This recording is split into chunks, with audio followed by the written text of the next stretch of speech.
Hello, everyone, and welcome to UX South Bay. This is our 27th meetup. Woohoo! This is when everyone cheers when we're usually in a room together. Speaking of rooms, we usually meet at the Google Cloud campus in Sunnyvale, California. But stinking coronavirus told us to stay home. So we're broadcasting live from our homes tonight. And we encourage you to join in the conversation by participating in the chat. So if you're in the chat, give us If you have not been a part of this meetup before, this is your meetup. We do this for you. None of the people that are organizing this meetup get paid to do so. This is 100% volunteer. And right now we are looking for suggestions on how to improve our live stream. This is only our second live stream. And we are also looking for speakers for our next meetup. We have awesome sponsors, and I want to give a big shout out to Tech Systems, who usually provides food for our meetups, but they manage our Who's Hiring section of our show here. We have SketchApp, which is a wonderful design tool that provides us an opportunity for prizes in a raffle. We have Design at Google, which usually provides our space that we have the meetup in a physical environment. We have a Slack group. If you are not part of the Slack group, please join. This is your opportunity to learn more about the meetup. It is a case-sensitive link, so make sure you get those capitals in there when you are joining. We also are looking for volunteers. If you want to help, particularly with outreach, right now, since we're not meeting in a physical space, it's a little more difficult to get the word out. So if you have those social media skills, if you are an Instagram star, we need you. Please fill out the volunteer form, and we'd love to get your help. And finally, it is time for our raffle. Sketch, which has been sponsoring this meetup from the beginning, has given us 4 licenses to give away. And usually we pull these out of a nice little jar, and it's a big, exciting moment. But right now we're going to use a JavaScript simulator and a banner. So here are winners for today. We have Renee, Tori, Kendall, and Sam. And for those winners, I will reach out to you on meetup.com. If you are interested in participating in the raffle for future meetups, be sure to sign up at meetup.com/SouthBayUX. And finally, I'm going to bring Megan on to help out with the Who's Hiring section. Thanks, Aaron. Hey, everyone. My name is Megan. Quick introduction to myself. I'm with Tech Systems Digital. We are a design agency here in the Bay Area, and we help place designers with some of the top design teams. So if you're interested in being connected with one of our specialized product design recruiters, we have a Google form that's linked, and it's also in the Slack channel. So make sure to sign up with your information, and I'll make sure one of the members of my team reaches out. But also promoting who is hiring. If you are hiring, make sure to post in the chat or in our Slack channel your company, where you're located, if you have a link to your website or the roles, and how we should all get in touch with you. So thank you so much for joining.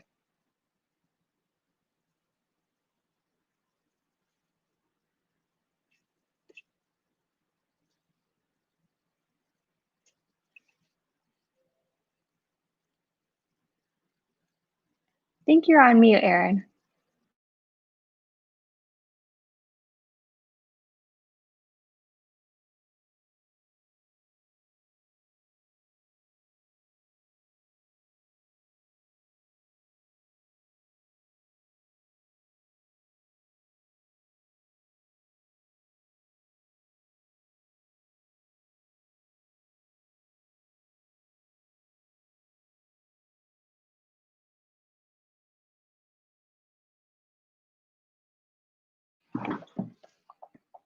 Seems that we might be having some technical difficulties, but if anyone is hiring, if you post in the comments, happy to talk through and help promote it right now. Looks like we have a UX product design internship. Sorry about that. My internet connection froze up there for a second. Oh, there you are. Okay. Wow. Okay. Everything's going wrong tonight. Design at Google. If you are interested in learning more about Google Design and how we work and the practices that we're encouraging the design community to take up, visit us at google.design. Or if you want to learn more about job opportunities at Google, you could sign up with the form that's being posted into the chat room right now. Okay. Next month, Abby Jones, who is a UX manager at Google, is going to talk about careers. And she has this fantastic talk called Throw Away Your 5-Year Plan. If you don't follow Abby on Twitter, you should totally do so. Her Twitter is Jones Abby. And she tweets regularly about careers. And I thought she would be a great resource for us here in the community. And so she's going to join us on September 8th. And I hope you all get a chance to join us. And tonight, we are going to hear from Tarzine Jackson about thoughtful design thinking. Please welcome Tarzine. Hello. Hi, everyone. Can everybody hear me? Yes. Oh, yay. Just wanted to make sure. So I am doing a talk on thoughtful design thinking, and let's get started. So first, I'll introduce myself. My name is Tarzine Jackson, and I'm a devoted mother and also the founder of a socially conscious UX agency named Koalesce Designs. I have a little over 20 years of expanded experience as a principal UX UI designer and a senior software engineer. I'm also a lead, well, now a UX lead at Women Who Code and the inventor of patent pending diversity avatar stickers. If you would like to connect with me, please contact me on my LinkedIn and let's get connected. I know you're probably wondering, what is thoughtful design thinking? Well, in a nutshell, thoughtful design thinking is not just about empathy, but about impact of design. Both the good and bad consequences in design, in the world, in our communities, and in our personal lives. So like I said, in a nutshell, when you design an app or an interface, think about the implications about usability, gender, whether it's gender equality or can everybody use it.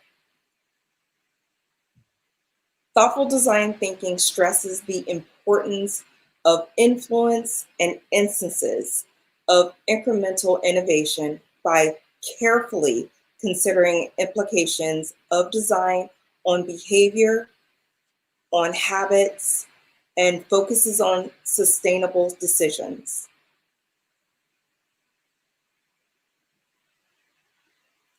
Designing for gender inequality. I have a few examples of a website that features gender inequality, and I'll explain that. This website is endorsing and reinforcing gender roles and stereotypes, which have a negative effect on early child development. As you can see here, they'll have baby girl, baby boy, toddler girl, toddler boy, boy, girl, and then shoes. Well, besides one thing, the interface is very cluttered. The stereotypes depict not only reflect instance of differences, but also impact in the way men and women define themselves by others. I also have a link to the source in the slides.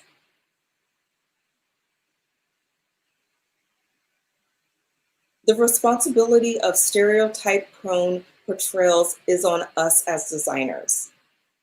Instead of boy and girl, why not use colors or seasonal themes?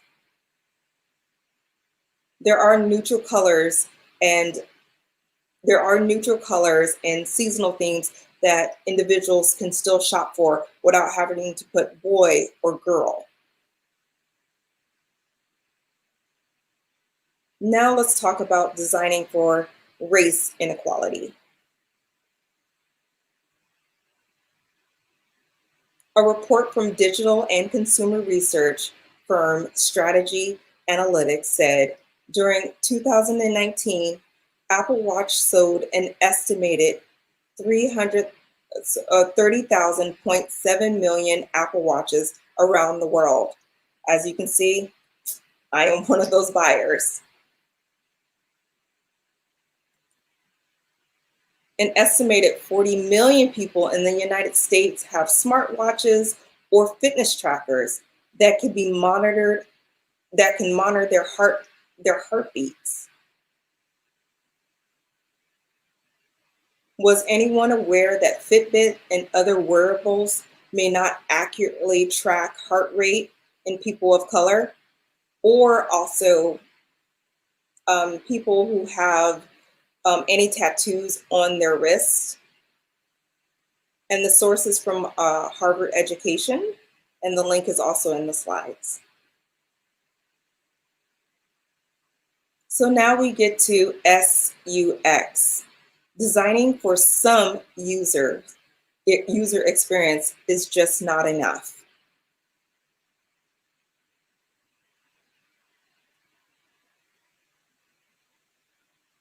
Let's talk about challenges of innovation.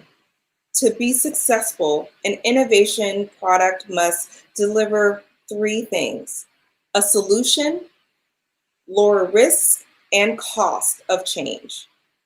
Innovations frequently encounter obstacles, and sometimes there are trade-offs. The impact of some design thinking and trade-offs shouldn't be. Research has demonstrated that inaccurate PPG-R measurements occur up to 15% more frequently in darker skin compared to lighter skin, because darker skin contains more melanin, which absorbs the green light, than lighter skin. And I'll give you a little bit of background on this. So on the Apple Watch and on any Fitbit, they use a green sensor, which is by far the cheapest. And then they found out later on that it doesn't reflect on darker pigment of skin. So Apple, I think also Fitbit, but Apple was the first manufacturer to put a second sensor to illuminate darker skin to get a better reading on their sensors. So in fact, they have now two sensors. That's why there's been so many iterations of the Apple Watch of improvements to improve the sensor for people of color. Fitbit, I think, had two iterations, but the problem still persists to this day. So while you're active, you may get inaccurate heart rate monitors, but in rest, which is basically being still, it gets more accurate. Also, some manufacturers of wearables recommend that their device is only for light skin tones or at rest.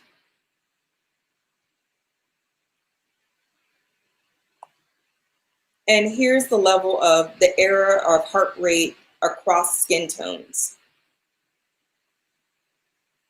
So the darker skin tone is almost 6 times more likely to be error prone versus the lighter skin tones.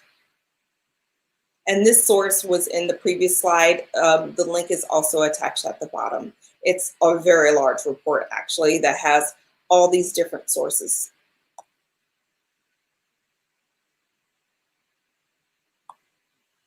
There should be no trade-offs when designing for users, regardless of race or gender.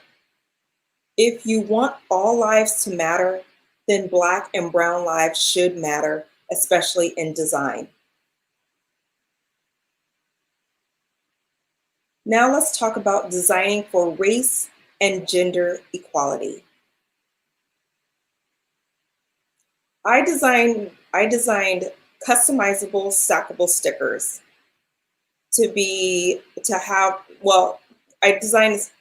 I designed stackable stickers. So if you think about like a bit emoji, except in a physical sticker, that's what diversity avatar stickers are. So diversity avatar stickers introduces a new way to encourage, inspire, engage today's audience.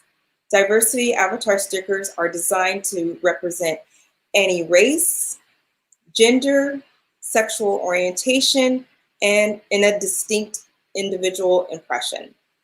So that means I designed 3 different body shapes. So instead of calling it like full size or woman or male, I decided to call it in regards to the shape of the face. So we have round that represents full size.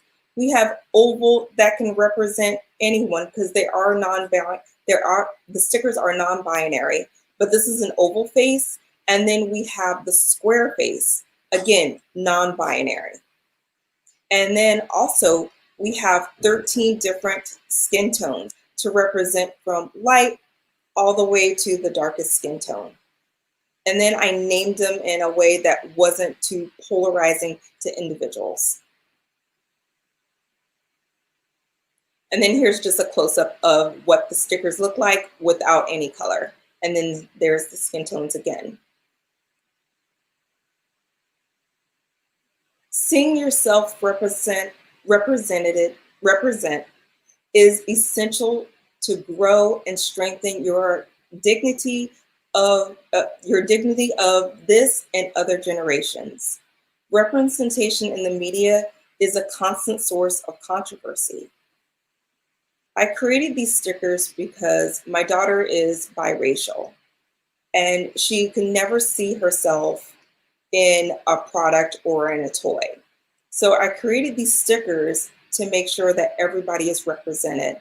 And so they're all individual, they're modular design, and they're all individual pieces that you stack on top of each other to build your own sticker profile. Again, it's sort of like a bit emoji, except in a physical sticker form. And they're all pre-designed stickers that you just purchase a la carte. The importance of representation. Minorities have been yelling for decades at the country that does not acknowledge us as a part of their cultural makeup. The complexities of different races are not realized by some Americans because they are not visible to most Americans. And this is out of a Stanford article entitled "In Importance to Representation." And there you see a graphic of somebody who has a diversity avatar stickers. They're using it on their laptop to represent themselves. Also, they can be put on water bottles and also vehicles. And also, if you want to contact me, feel free to reach out at Tarzine at KoalesceDesigns.com, or feel free to connect with me on LinkedIn. And then our company is called our company is called Koalesce Designs. Our product is diversity avatar stickers. We are looking for internships, so design interns.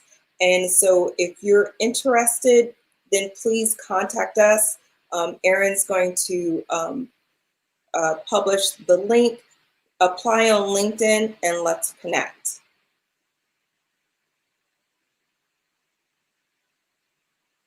So I guess we're going to also start talking about other projects that we currently have.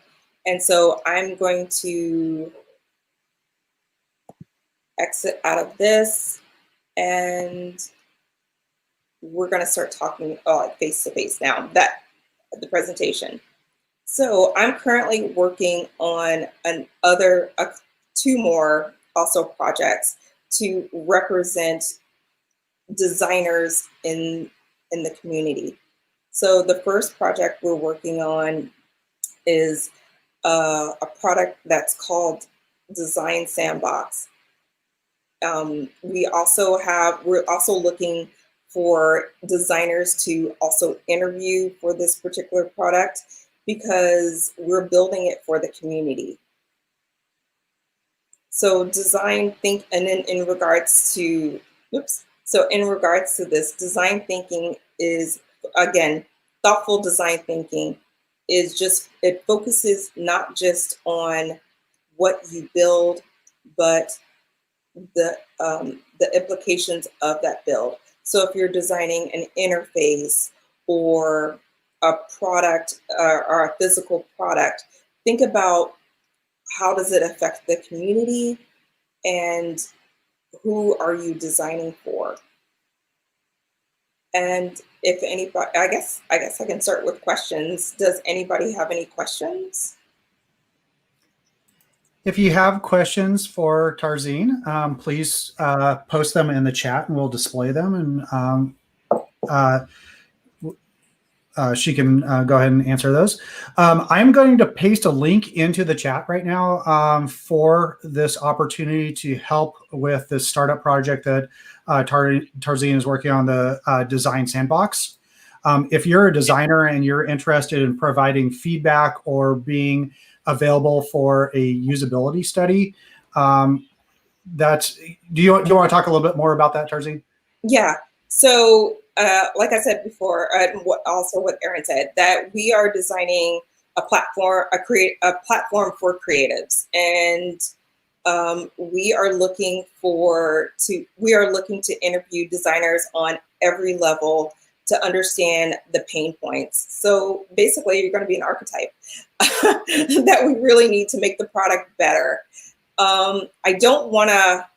I was told by the research team not to taint the well, so I can't really discuss exactly what Design Sandbox is, but if you think about a dribble and a Behance, and it's sort of like that platform, except it provides measurements for designers, and that's all I can say about that particular project. I can talk more about our upcoming project as I introduce everyone to diversity avatar stickers. And we're also building a secondary project that uses diversity avatar stickers and diversity avatar magnets, which is our new product that's coming out. We're actually putting together a kit. It's more of an educational kit that talks about multiculturalism in the US. Currently, right now, in history books, that other ethnicities are not represented. Immigrants that helped build the fabric of the United States, but yet they're not mentioned in the history books. So we're putting together a project to help kind of introduce stories and factual stories to donate to schools, and also maybe businesses can also absorb to add more cultural awareness. So the kit would be diversity avatar stickers, and then our new product, diversity avatar magnets, with accompanied flashcards that talk about events that happen in history. My daughter, again, like I said, I started diversity avatar stickers for my daughter. She is half Chinese. And so we were learning about Chinese American in the US, and she was unaware when she was learning about civil rights, also about the civil rights movement, that Asian Americans also helped, Latino Americans also helped, and Native Americans also helped. So this is more of a passion project that I would love also help from educators or writers to help contribute. It's similar to the 1619 project, except we're using stickers and the magnets to build profiles of these individuals that we found for early child development was more helpful. So if anybody's interested in any of these projects that we're doing, we would love the help. Just again, contact me on LinkedIn, or feel free to email me. Thank you. I had a question about your product development process for diversity avatar stickers. Can you tell me about how you went about troubleshooting product market fit, and how you kind of found the right people that really wanted to purchase, a very unique product like this? Yeah, sure. So the product market fit. So in the beginning, I spent 3 years on R&D on the stickers itself. And I just assumed, and this is where UX research comes in very handy. I assumed that, okay, they're stickers, I'm in tech, so it's just for tech. And come to find out, when there was individuals who were interested, but they really wasn't purchasing, we had to step back and look and find out who actually purchases stickers. And doing research on a product that really doesn't have any data. So there's no statistics on stickers. So we had to go, so if you think about a funnel, we're at the very tip of the funnel where diversity avatar stickers are, because they're so unique. And then we had to go up to like general stickers, like in Redbubble. And then they also didn't have any stats either. So then we had to go another layer up. What are stickers? Stickers are promotional tools. So then we had to look at the promotional tool sector, and that had a huge amount of data, but nothing really around stickers. Then we had to do a lot of research in regards to about digital stickers, because that was the closest thing that we can find to physical stickers. And so we found an article that was written about Line. Line is a company that actually does digital and physical stickers. And so we went with that to help us get product market fit. And then when we started from there, then we also looked at what sector also purchases the most promotional product. And then we found it was education. So the entire time we were marketing to the wrong sector. And that is where UX research comes in handy. You have to look at not what you know, but the actual facts. So we had to go with the data. So now we are regrouping and targeting education, the education sector, the digital education sector, and also the kind of online schools and districts and colleges right now. And then our second target demographic is in tech. Does that answer your question, Erin?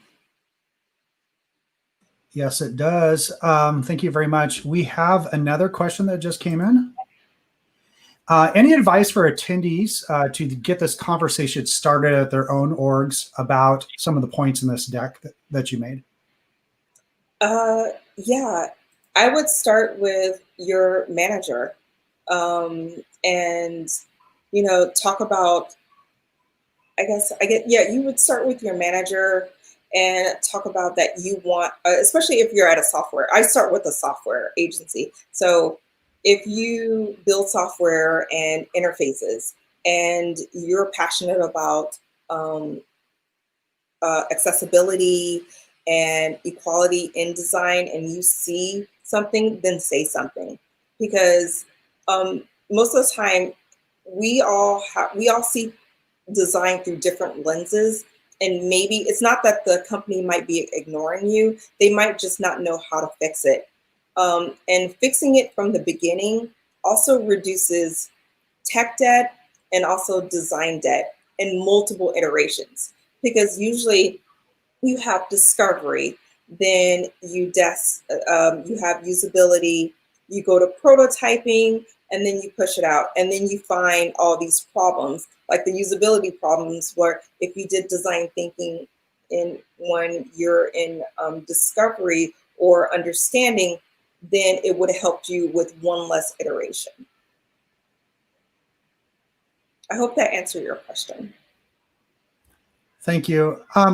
Another question that I was thinking about was, at what stage of the process, of the design process, does it make sense to start thinking about representation? And how do you integrate that thinking kind of throughout the phases where it might kind of get lost in the shuffle of feature requirements and stuff like that? So I look at when I'm doing card sorting. So so it's before prototype, before wire. I guess it's in between wireframes. So when you're card sorting or when you have an archetype, I would have a couple different archetypes. So not just the positive, the nice shiny archetypes, actually have negative archetypes and base it on behavior. Because if you have behavior, because archetypes are closer to real world individuals. In fact, that's all we build at Koalesce Designs. We don't build personas, we build archetypes because we need the behavioral to understand who are target users, what are their needs, and what are their pain points. And with that, then you do card sorting, and that will help. Then while you identify who your target demographic is, don't assume things. As designers, you have a superpower, which is to design better, and use that to your best of your abilities, and think about other cultures. Like for me, I started thinking, when I was building diversity avatar stickers, it started off with 4 colors.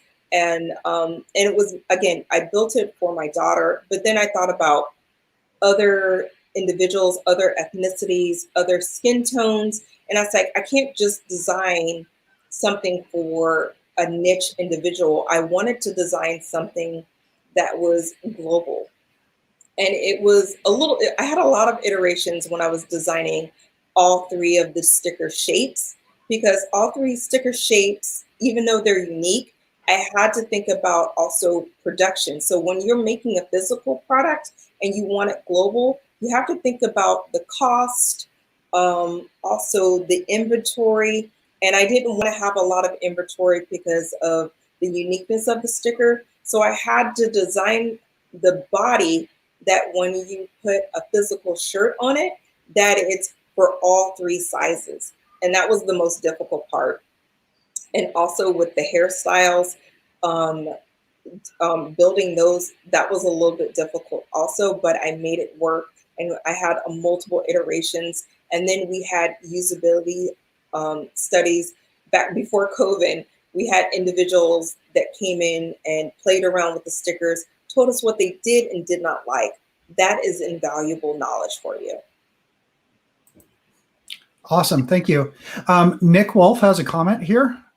On my last academic project, I wanted to make sure to use diverse avatars on my presentation. I had a hard time finding avatars or stickers that weren't white. Great initiative. Thank you. Actually, there's a lot more. There's, I think, a diverse sticker pack that was, I forgot the person.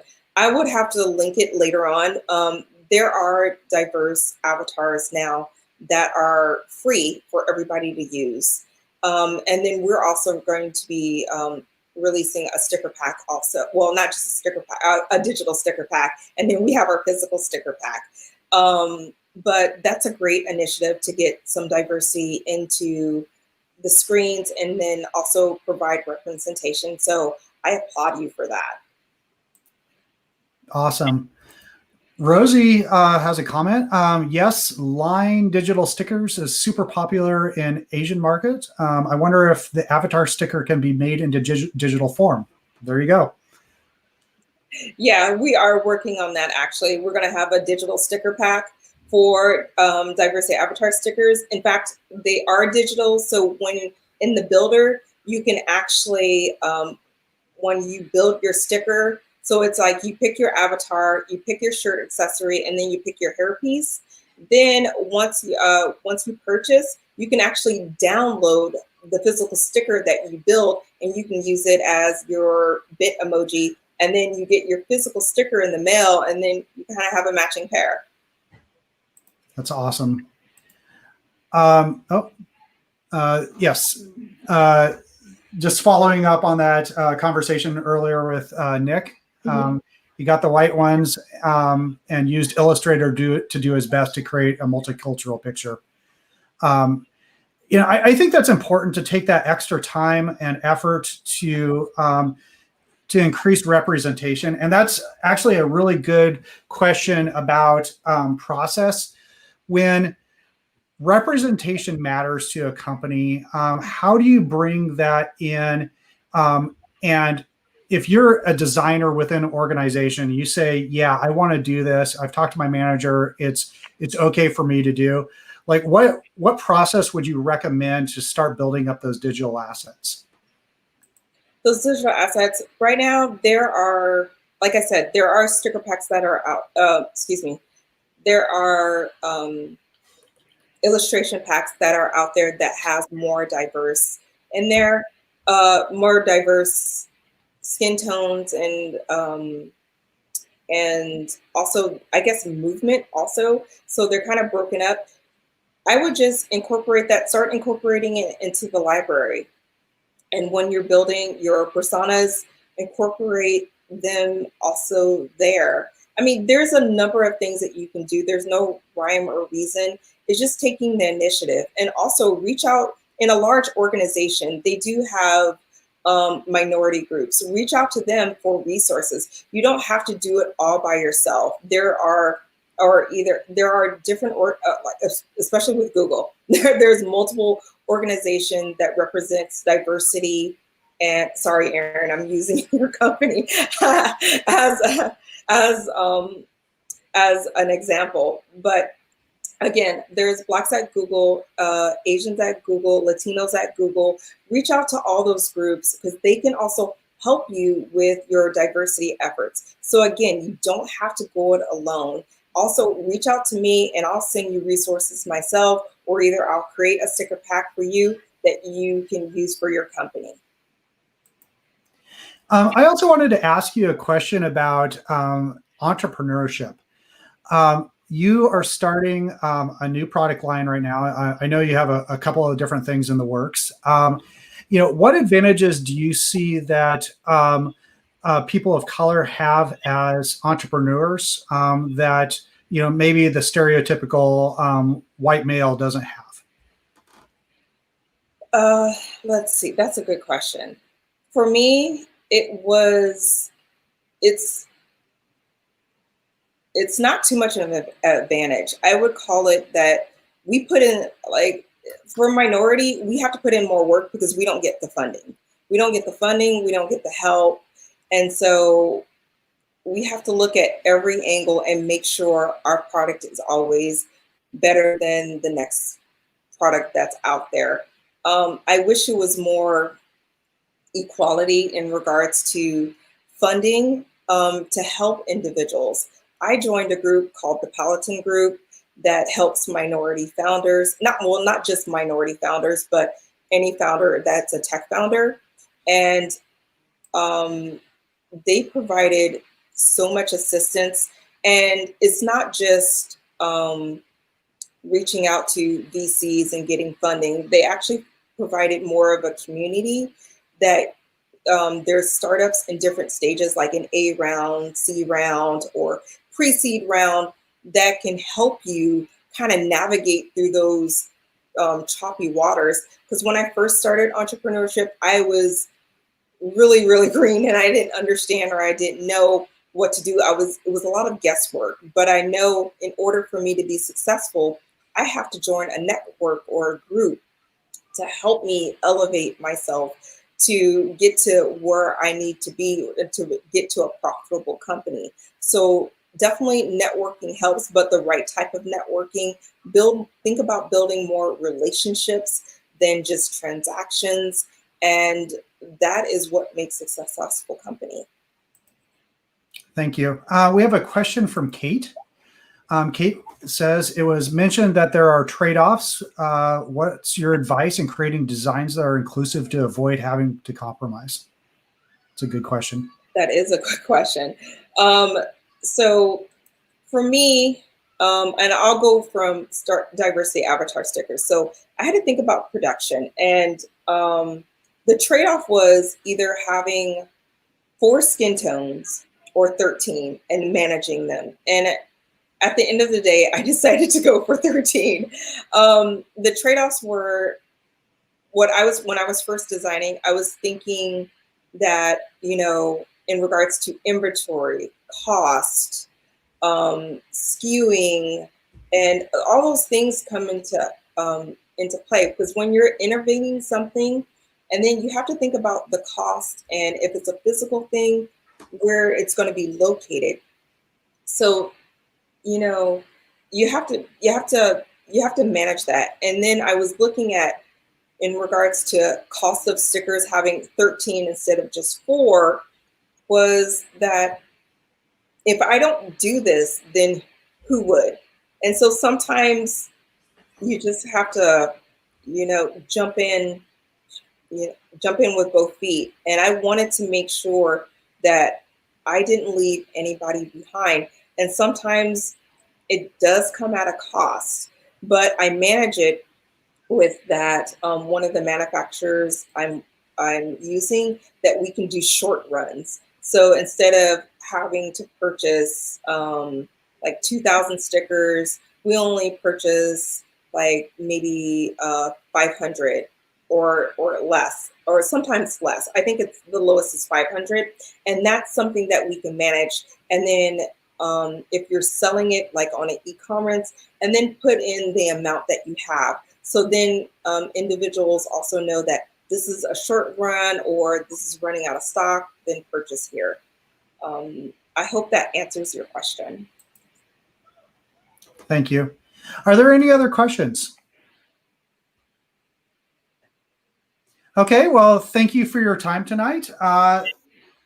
Let me throw up the next talk. I also want to give a big thank you to Tarzine for sharing her initiative with us and for speaking with us tonight. So thank you very much, Tarzine. And thank you, Aaron. And also thank you, Megan, for inviting me to this talk. And I really appreciate you giving me the opportunity to share a little bit about my design process, and also about my product, and answer everybody's question. Again, reach out to me on LinkedIn. I'll be more than happy to answer your questions. Thank you, everyone. Have a great evening. Bye.